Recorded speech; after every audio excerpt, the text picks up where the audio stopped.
ಉಸಿರಮ್ಮ ನಿನ್ನ ನಗುವೆಂದರೆ ಅಪ್ಪನಿಗೆ ಆನೆಯ ಬಲವಮ್ಮ.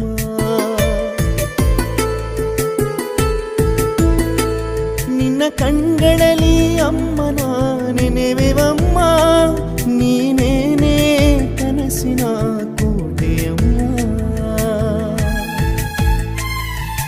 ಕಣ್ಣ ಮುಂದೆ ನೀನು ಇದ್ದರೆ ಬೇರೆ ಲೋಕ ಮರೆತೆ ಹೋಗುವೆ, ಚಂದ ಮಾಮ ಬಾರದಿದ್ದರೆ ನಿನ್ನ ನೋಡಿ ಸುಮ್ಮನಾಗುವೆ. ಅಪ್ಪನಿಗೆ ಅಮ್ಮನಾದಳು, ನನ್ನ ನೋಡಿ ಬಾಚಿ ತಪ್ಪಿಕೊಂಡಳು, ನನ್ನ ನೋಡಿ ಬಾಚಿ ತಪ್ಪಿಕೊಂಡಳು. ಮುದ್ದು ಮುದ್ದು ಹೆಜ್ಜೆ ಇಡುವ ಅಪ್ಪನ ಮುದ್ದು ಮಗಳೇ, ಅಪ್ಪನ ಬೆರಳಿಡಿದು ಜಗವನೆ ಸುತ್ತ